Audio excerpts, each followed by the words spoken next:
Hi friends, welcome back to our channel. 9th தேட்டம் தமிழில் 101வது கொஸ்டின் பார்க்க போகிறோம். உலகத்தமிழ் செம்மொழி மாநாடு நடைபெற்ற ஆண்டு வந்து எப்போன்னு கேட்டிருக்காங்க. ஸோ உலகத்தமிழ் செம்மொழி மாநாடு கொஸ்டினை கரெக்டாக பார்த்துக்கோங்க. உலகத்தமிழ் செம்மொழி மாநாடு. ஸோ மொத்தம் வந்து உலகத்தமிழ் மாநாடு எத்தனை நடந்திருக்கும்? 10 நடந்திருக்கும்னு போன வீடியோவில் சொல்லியிருப்பேன். ஸோ அதில் என்ன நடக்கும்னு பார்த்தீங்கன்னா 9வது உலகத்தமிழ் மாநாடு. 9வது உலகத்தமிழ் மாநாடு வந்து இந்தியாவில் எங்கன்னு பார்த்தீங்கன்னா தமிழ்நாட்டில் கோயம்புத்தூரில் வச்சு நடக்கத்தான் இருந்திருக்கும். ஸோ 9வது உலகத்தமிழ் மாநாடு கோயம்புத்தூரில் வச்சு நடக்கத்தான் இருந்திருக்கும். ஸோ அப்போதைய தமிழ்நாட்டுடைய சீஃப் மினிஸ்டர் கருணாநிதி அவர்களால் ஏற்பாடு செய்யப்பட்டிருக்கும். அதுக்கப்புறம் என்ன நடக்குதுன்னா அதில் வந்து ஒரு சின்ன சேஞ்ச் நடக்கு. ஸோ உலகத்தமிழ் ஆராய்ச்சி கழகம் இருக்குல்ல, அதோடைய 2 உறுப்பினர்கள் வந்து இந்த உலகத்தமிழ் மாநாடு 9வது உலகத்தமிழ் மாநாடை கோயம்புத்தூரில் வச்சு நடக்கிறதுல வந்து ஒரு பெரிய சிக்கல் இருக்குது. போதியான டைம் வந்து இல்லை, இந்த மாநாட்டை இந்த கோயம்புத்தூர் வச்சு நடத்துறதுக்கு போதியான டைம் இல்லை அப்படின்னு சொல்லி அந்த மாநாட்டை அப்படியே கேன்சல் பண்ணியிருந்தாங்க. ஸோ அதுக்கப்புறம் முதலமைச்சர் கருணாநிதி வந்து என்ன பண்ணுறாங்கன்னா, அந்த மாநாடு கேன்சல் ஆனால் போயிட்டு போகுது, அந்த உலகத்தமிழ் மாநாடுக்கு ஈக்குவலான இன்னொரு மாநாடை வந்து நம்ம வந்து நடத்தணும்னு ஒரு முடிவுக்கு வராரு. அதுதான் உலகத்தமிழ் செம்மொழி மாநாடு. எப்போ நடக்குதுன்னா 2010 கோயம்புத்தூரில் வச்சு நடக்குது. ஸோ ஏற்பாடு பண்ணி நடத்தி முடிச்சவர் யாருன்னு பார்த்தீங்கன்னா அப்போதைய முதலமைச்சர் கருணாநிதி. ஸோ கோயம்புத்தூரில் வச்சு நடக்குது. ஏன்னா இந்த டைமில் வந்து தமிழ் வந்து மத்திய அரசால் செம்மொழியாக அறிவிக்கப்பட்டிருக்கும். ஸோ அறிவிக்கப்பட்டதுக்கு அப்புறம் 2010 தான் இந்த மாநாடு வந்து கோயம்புத்தூரில் வச்சு நடக்குது. ஸோ 9வது உலகத்தமிழ் மாநாடு அது நடக்காமல் போனதுக்கு இவங்க வந்து ஒரு புதுசாக மாநாடு நடத்தணும் அப்படின்னு சொல்லி தான் இந்த உலகத்தமிழ் செம்மொழி மாநாடு வந்து முதல் தடவையாக நடத்தியிருக்காங்க. அப்புறம் 102வது கொஸ்டின், அசைகள் சேர்ந்து வருவது என்னதுன்னு கேட்டிருக்காங்க. ஸோ ஏற்கனவே செயலின் உறுப்புகள் 6 பார்த்தாச்சு. ஸோ எழுத்துக்கள் சேர்ந்து வருவது வந்து என்னது? அசைன்னு போன வீடியோலேயே சொல்லியிருப்பேன். ஸோ நேரசை நிறையசை 2. அதுக்கப்புறம் அந்த அசைகள் வந்து சேர்ந்து வருவது என்னது? அசைகள் வந்து 1ஆவோ இல்லைனா 2, 3 அப்படி சேர்ந்து வருவது வந்து என்னதுன்னு பார்த்தீங்கன்னா சீர். ஸோ எழுத்து சேர்ந்து வந்துச்சுன்னா அது வந்து அசை, அதுவே அசை சேர்ந்து வந்துச்சுன்னா அதுக்கு பேர் பார்த்தீங்கன்னா சீர். அப்போ எழுத்துக்கள் சேர்ந்து வருவது அசை, அசைகள் சேர்ந்து வருவது பார்த்தீங்கன்னா சீர். எல்லாமே செயலின் உறுப்புகள் தான். அப்புறம் 103வது கொஸ்டின், சீர் எத்தனை வகைப்படும் கேட்டிருக்காங்க. ஸோ அசைகள் வந்து சேர்ந்து வந்துச்சுன்னா சீர்னு சொல்லியாச்சா. அந்த சீர் வந்து எத்தனை வகைப்படும் கேட்டிருக்காங்க. சீர் வந்து மொத்தம் 4 வகைப்படும். சீர் பார்த்தீங்கன்னா மொத்தம் 4 வகைப்படும். அது என்னதான்னு பார்த்தீங்கன்னா ஓரசை சீர், ஈரசை சீர், மூவசை சீர், நாலசை சீர். ஸோ ஓரசை சீர்னா இந்த சீரில் வந்து மொத்தமே ஒரே ஒரு அசை தான் இருக்கும். ஸோ அசைனா நேரசை நிறையசைன்னு சொல்லியாச்சா. இப்போ எக்ஸாம்பிளுக்கு சொல்ல போனால் இப்போ ஓரசை சீர்னா இந்த சீரில் மொத்தமே ஒரு அசை தான் இருக்கும். என்னவா இருக்கலாம்? நேரசையாக இருக்கலாம், இல்லைன்னா நிறையசையாக இருக்கலாம். இது வந்து ஓரசை சீர். அப்புறம் ஈரசை சீர்னா இதில் வந்து 2 அசை இருக்கும். எக்ஸாம்பிளுக்கு என்ன சொல்லலாம்? நேர் ப்ளஸ் நேர் இருக்கலாமா. இது வந்து நேர் ப்ளஸ் நேராக இருக்கலாம், இல்லை நிறை ப்ளஸ் நிறையாக இருக்கலாம், ஒரு நேர் ஒரு நிறை எப்படினாலும் இருக்கலாம். ஆனால் மொத்தம் 2 அசை தான் இருக்கும். இதுவே மூவசை சீர்னா எக்ஸாம்பிளுக்கு என்ன சொல்லலாம்? நேர் ப்ளஸ் நேர் ப்ளஸ் நேர். ஸோ நேர் ப்ளஸ் நேர் ப்ளஸ் நேர் இது வந்து 3மே நேராக இருக்கலாம், இல்லை 3மே நிறையா இருக்கலாம், இல்லை நேர் நிறை மிக்ஸ் பண்ணி எப்படினாலும் இருக்கலாம். ஆனால் மொத்தம் 3 தான் இருக்கும். இதுவே 4 அசை சீர்னா எப்படி இருக்கும்? மொத்தம் 4 அசையாக இருக்கும். எக்ஸாம்பிளுக்கு நேர் நேர் நேர் நேர் 4 நேராக இருக்கலாம், இல்லை 4 நிறையா இருக்கலாம், இல்லை நேர் நிறை மிக்ஸ் பண்ணி இருக்கலாம், எப்படினாலும் இருக்கலாம். மொத்தம் 4 அசை இருக்கும். அதான் 4 அசை சீர். அப்புறம் 104வது கொஸ்டின், அனைவரும் இலக்கண குறிப்பு தருகன்னு கேட்டிருக்காங்க. ஸோ அனைவரும்னா அதோடைய இலக்கண குறிப்பு என்னன்னு கேட்டிருக்காங்களா. ஆன்சர் பார்த்தீங்கன்னா முற்றுமை. ஸோ இந்த முற்றுமை இருக்குல்ல, ஏற்கனவே எண்ணுமை, வினைத்தொகை இந்த மாதிரிலாம் கண்டுபிடிக்குது அப்படின்னு சொல்லியிருந்தேன். இதில் பார்த்தீங்கன்னா முற்றுமை, இதுவும் எப்படி கண்டுபிடிக்கலான்னு பார்த்துக்கோங்க. முற்றுமை கண்டுபிடிக்கிறது ரொம்ப ஈஸியான விஷயம். ஸோ அனைவரும் கொடுத்துருக்காங்களா, இந்த வார்த்தையை வந்து முற்றுமை அப்படின்னு எப்படி கண்டுபிடிக்கலான்னு பார்த்தீங்கன்னா, முற்றுமை அதோடைய டெஃபினிஷன் பார்த்தீங்கன்னா கொடுக்கப்பட்ட வார்த்தையில் வந்து வந்து வந்திருக்கும். ஸோ எங்கள் வந்திருக்கா, அனைவரும் வந்திருக்கு. ஸோ பிரச்சனை இல்லை. அப்புறம் இந்த வார்த்தை வந்து என்ன மீனிங்கில் வரும்னு பார்த்தீங்கன்னா முழுவதும் அந்த மாதிரி மீனிங்கில் வரும். ஸோ முற்றுமைனா முழுவதும் அப்படின்னு வச்சுக்குவாங்க. ஸோ முற்றுமைனா கொடுக்கப்பட்ட வார்த்தையில் வந்து வந்திருக்கும். அது மட்டும் இல்லாமல் அந்த கொடுக்கப்பட்ட வார்த்தை வந்து முழுவதும் அந்த மாதிரி மீனிங்கில் வரும். ஸோ முற்றுமைனா முழுவதும், முற்றுமைனா முழுவதும் வந்திருக்கும் அப்படின்னு வச்சுக்கோங்க. ஸோ இந்த கொடுக்கப்பட்ட வார்த்தை என்னது? அனைவரும். அனைவருடைய மீனிங் என்னது? முழுவதும் தானே மீனிங்கு. ஸோ முற்றுமைனா வந்திருக்கும், அது முழுவதும் அந்த மாதிரி மீனிங் தரக்கூடிய வார்த்தையை வந்து இடம் வச்சிருக்கோம். ஸோ அனைவரும்னா என்ன மீனிங்? முழுவதும். கரெக்டு தானே? இப்போ ஒரு இடத்துல வந்து ஒரு 10 பேர் இருக்காங்க. அந்த 10 பேரும் வாங்கன்னு சொல்கிறாங்க. என்ன சொல்லுவாங்க? அனைவரும் வாங்கன்னு சொல்லுவாங்களா? ஒரு 10 பேரை கூப்பிட்றீங்கன்னா 10 பேர் வாங்கினா கூப்பிடுவீங்க, எல்லோரும் வாங்கப்பான்னு தானே கூப்பிடுவீங்க, அனைவரும் வாங்க. ஸோ அந்த 10 பேரையும் முழுமையாக ஒரே வார்த்தையில் வந்து சொல்லியாச்சு, அதான் அனைவரும். ஸோ முற்றுமைனா முழுவதும் மீனிங்கில் வரும். ஸோ அனைவரும் முழுவதும் எல்லாமே ஒன்று தான்.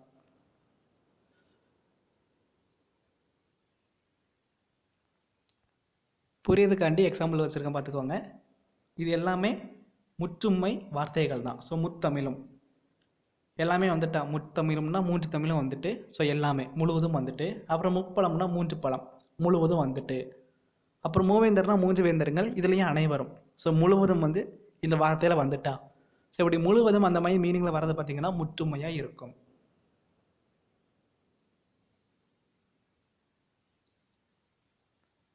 அப்புறம் 105வது கொஸ்டின், உருண்டது இலக்கண குறிப்பு தருக. ஸோ இதுவும் ரொம்பவே ஈஸி. ஸோ இந்த பால் இருக்குல்லாம், அதை வந்து எப்படி பிரிச்சிருப்பாங்க? உயர்திணைக்குரியது, அக்ரிணைக்குரியதுன்னு 2 பிரிச்சிருப்பாங்க. ஸோ உயர்திணையில் 3 வரும். உயர்திணையில் வந்து 3 வருமா? ஆண்பால், பெண்பால், பலர்பால். இதுவே அக்ரிணையில் 2 வரும், ஒன்றன் பால், பலவின் பால். ஸோ இப்படி தான் பாலை வந்து பிரிச்சிருப்பாங்க. இதில் உருண்டது அதோடைய இலக்கண குறிப்பு பார்த்தீங்கன்னா ஆன்சர் சொல்லியிருந்தேன், ஒன்றன் பால் வினைமுற்று. ஸோ உருண்டது அதோடைய இலக்கண குறிப்பு பார்த்தீங்கன்னா ஒன்றன் பால் வினைமுற்று. ஏன்னா உருண்டது வந்து ஒரு அக்ரிணை வார்த்தை. உருண்டது வந்து ஒரு அக்ரிணை வார்த்தை. இது வந்து ஈஸியாக கண்டுபிடிச்சிடலாம். எக்ஸாம்பிளுக்கு என்ன சொல்லலாம்? கல்னா என்னது? உயர்திணையா? கண்டிப்பாக கிடையாது. கல் என்பது ஒரு அக்ரிணை. இப்போ உருண்டது, கல் வந்து உருண்டதுன்னு சொல்லலாமா? அப்போ இந்த உருண்டது என்னது? அக்ரிணை. அதுக்கப்புறம் நம்ம என்ன பார்க்குறோம்னா, இது வந்து ஒருமையா பன்மையான்னு பார்க்கணும். ஸோ ஒன்றா நிறைய இருக்கான்னு பார்க்கணும். இப்போ வந்து தூ வந்திருக்கா, தூன்னு முடிஞ்சதுன்னா அது வந்து ஒருமை. அங்கே வந்து ஒன்றை பற்றி தான் சொல்லியிருக்காங்கன்னு மீனிங் வரும். ஸோ தூ வந்துச்சுன்னா அது வந்து ஒன்று, அப்போ ஒன்றன் பால். இதுவே பலவின் பால்னால் எப்படி இருக்கும்னா நே வரும். ஸோ உருண்டது அக்ரிணைன்னு ஈஸியாக கண்டுபிடிச்சாச்சு. எக்ஸாம்பிளுக்கு கல் உருண்டது, கல் வந்து அக்ரிணை, அப்போ உருண்டது வந்து அக்ரிணை தான். ஸோ ஒன்று வந்து ஒன்றன் பாலாக இருக்கும், இல்லைனா பலவின் பாலாக இருக்கும். ஸோ தூ வந்துச்சுன்னா அது வந்து ஒன்றன் பால் தான். இதுவே நே வந்துச்சுன்னா அது வந்து பலவின் பாலாக இருக்கும். ஸோ எக்ஸாம்பிளுக்கு இப்போ கல் உருண்டது, கல் வந்து உருண்டதுன்னு சொல்லியிருக்காங்க. கல் வந்து என்னது? ஒரே ஒரு கல் தான், அது அக்ரிணை. ஸோ கல் வந்து ஒன்று இருக்கிறதுனால உருண்டதுன்னு சொல்லியாச்சு. அப்போ கல் உருண்டதுன்னா ஒரு கல், அதை பற்றி சொல்லியிருக்காங்க. அப்போ கல் உருண்டதுன்னா ஒரே ஒரு கல் தான். ஸோ இது வந்து ஒன்றன் பால். அப்போ கல் உருண்டது ஒன்றன் பால். இதுவே நிறைய கல் இருக்குது, கற்கல்னு சொல்லுவாங்களா, கற்கள். ஸோ நிறைய கல் இருக்குது. ஸோ கற்கள் உருண்டதுன்னு சொல்ல முடியுமா? கண்டிப்பாக சொல்ல முடியாது.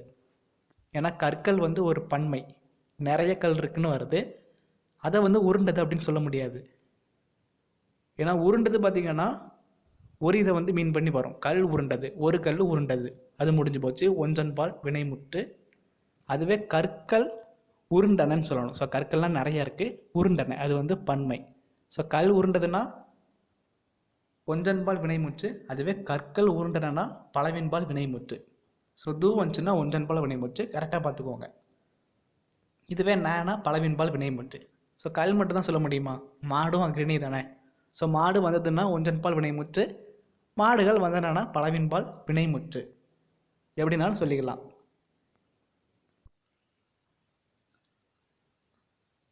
அப்புறம் 106வது கொஸ்டின், ஒரு சிறு இசை என்ற சிறுகதையை எழுதியவர் யார்? ஸோ இதில் பார்த்தீங்கன்னா ஒரு சிறு இசை அப்படிங்கிற சிறுகதையை எழுதியவர் யாருன்னு கேட்டிருக்காங்க. ஸோ ஒரு சிறு இசை அப்படின்னா ஒரு சிறுகதை தான். அதை எழுதினவர் யாருன்னு பார்த்தீங்கன்னா கல்யாண சுந்தரம். ஸோ ஒரு சிறு இசை என்ற சிறுகதையை எழுதியவர் யாருன்னு பார்த்தீங்கன்னா கல்யாண சுந்தரம். இந்த சிறுகதைக்காக இவருக்கு 2016 சாகித்ய அகாதமி விருது கிடைச்சிருக்கும். ஸோ ஒரு சிறு இசை சிறுகதையை எழுதியவர் கல்யாண சுந்தரம். அவருக்கு இந்த சிறுகதைக்காக 2016 சாகித்ய அகாதமி விருது வந்து கிடைச்சிருக்கும்.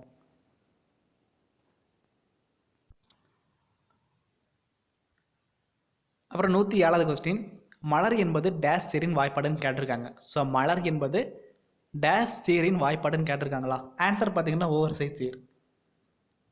இப்போ ஈரசை சீர் வந்து கண்டிப்பாக எல்லாத்துக்கும் ஞாபகம் இருக்கும்.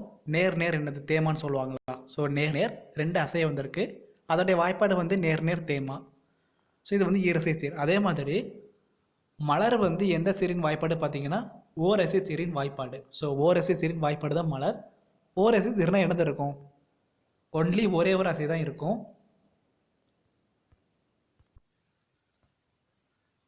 ஸோ ஓரசை சீர்னா ஒன்லி ஒரே ஒரு அசை தான் இருக்கும். அது என்ன இருக்கு? அது என்னவா இருக்கலாம்? நேர், நிறை. அப்புறம் நேர் வந்து நேர் அசையில் வந்து உகரத்தை கொண்டு முடிஞ்சுன்னா நேர்புன்னு சொல்லுவாங்க. நேர் அசையோடைய இறுதியில் உகரம் வந்து வந்துச்சுன்னா நேர்பு. அதுவே நிறை அசையோடைய இறுதியில் உகரம் வந்துச்சுன்னா அது வந்து நிறைவு. அப்போ ஓரசை, இது வந்து ஓரசைனா ஒரு அசை தான் இருக்கும். ஒன்று நேராக இருக்கலாம், நிறைய இருக்கலாம். இல்லை நேரசையோடைய இறுதியில் உகரம் வந்துச்சுன்னா நேர்பு. அதே மாதிரி நிறை அசையோடைய இறுதியில் உகரம் வந்துச்சுன்னா நிறைவு. ஸோ இதோடைய வாய்ப்பாடுகள்லாம் பார்த்தீங்கன்னா நாள், மலர், காசு, பிறப்பு. நாள், மலர், காசு, பிறப்பு.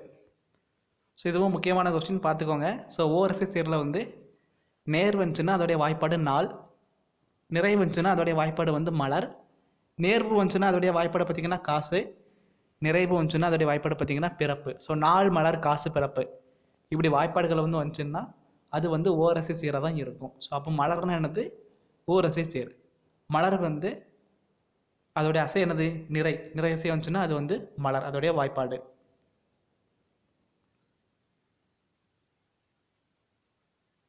அப்புறம் 108வது கொஸ்டின், செய்யுளில் உள்ள அடிகளிலோ அல்லது சீர்களிலோ முதல் எழுத்து ஒன்றி வருவது என்னதுன்னு கேட்டிருக்காங்களா? ஸோ செய்யுளில் உள்ள அடிகளிலோ அல்லது சீர்களிலோ முதல் எழுத்து ஒன்றி வருவது என்னது? மோனை. ஸோ செகண்ட் ஆப்ஷன் தான் சரியான விடை. ஸோ இந்த மோனை, எதுகை, இயைபு, இரட்டை எல்லாமே செய்யுளின் 6வது உறுப்பான தொடை, அதோடைய வகைகள் தான். மொத்தம் 8 விதமான தொடைகள் இருக்கும். ஸோ அதெல்லாம் 4 தான் இது. ஸோ தொடைனா என்ன மீனிங்? தொடுக்கப்படுறது தொடைன்னு படிச்சிருப்பீங்க. ஸோ அதில் செய்யுள்லாம் என்னது? பாட்டு. பாட்டில் அடிகளோ அல்லது சீர்களிலேயோ முதல் எழுத்து ஒன்றி வருவது வந்து மோனை. ஸோ அடிகள்னா என்னது? இதுதான் அடி, இது ஒரு அடி, இது 2வது அடி. இதுவே சீர்கள்னா இது ஒரு சீரு, இது ஒரு சீரு, இது ஒரு சீரு, இப்படி எல்லாமே சீரு தான். ஸோ இதில் முதல் எழுத்து ஒன்றி வருவதுன்னா எப்படி இருக்கும்? இப்போ இங்கே ஆ இருக்கா, இது ஒரு சீரு, இது ஒரு சீரு தானே. சீரில் முதல் எழுத்து ஒன்றி வந்துட்டுனா ஆ, முதல் எழுத்து ஒன்றி வந்தாச்சு. அப்போ இதுதான் மோனை. இப்படி வந்துச்சுன்னா அது வந்து மோனைன்னு சொல்லிடலாம். இதுவே இந்த முதல் எழுத்து ஒன்றி வருது, இந்த அடி இருக்குல்ல, இதில் ஏதாவது ஒன்று ஆன்னு இருக்குன்னு வச்சுக்கோங்களேன். ஆன்னு ஆரம்பிக்கிற ஏதோ ஒரு வார்த்தை வந்து இங்கே இருக்குது, ஏதோ ஒரு சீர் இருக்குது. அப்படி இருந்துச்சுன்னா இங்கே ஆ இருக்குது, இங்கே ஆ இருக்குது. இதை என்ன சொல்லலாம்னா அடிகளில் ஒன்றி வருதா, இதை வந்து அடிமோனை அப்படின்னு சொல்லலாம். இதை வந்து அடிமோனைன்னு சொல்லலாம் அடிகளில் வந்துச்சுன்னா. இதுவே சீர்களில் வந்துச்சுன்னா சீர்மோனை அப்படின்னு சொல்லலாம். இதுவே 2வது எழுத்து ஒன்றி வந்துச்சுன்னா என்ன சொல்லலாம்? 2வது எழுத்து ஒன்றி வந்துச்சுன்னா அதை வந்து எதுகைன்னு சொல்லலாம். இதுவே அடிகளோ அல்லது சீர்களிலோ கடைசி எழுத்து அல்லது கடைசி அசை இல்லைன்னா கடைசி சீர், கடைசி அடி இப்படி ஒன்றி வந்துச்சுன்னா அதை வந்து இயைபு அப்படின்னு சொல்லுவாங்க. ஸோ முதல் எழுத்துன்னா மோனை, 2வது எழுத்துன்னா எதுகை, அதுவே கடைசி எழுத்து அசை, சீர், அடி இப்படி வந்துச்சுன்னா அதை வந்து இயைபு அப்படின்னு சொல்லுவாங்க.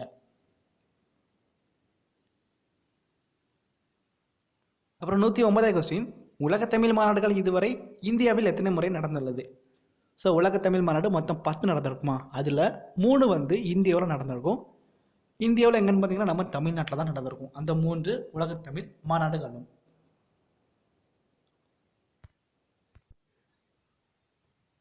அப்போ மொத்தம் 3 உலகத்தமிழ் மாநாடு இந்தியாவில் வச்சு நடந்திருக்கா? ஸோ அந்த 3 எங்கெல்லாம் நடந்திருக்குன்னு பார்த்துக்கோங்க. 3மே தமிழ்நாட்டில் தான் நடந்திருக்கும். அது மொத்தம் 10 மாநாட்டில் 2வது மாநாடு, 5வது மாநாடு, 8வது மாநாடு. நடந்த இடம் வருஷம் பார்த்தீங்கன்னா 2வது மாநாடு 1968 சென்னையில் நடந்திருக்கும்.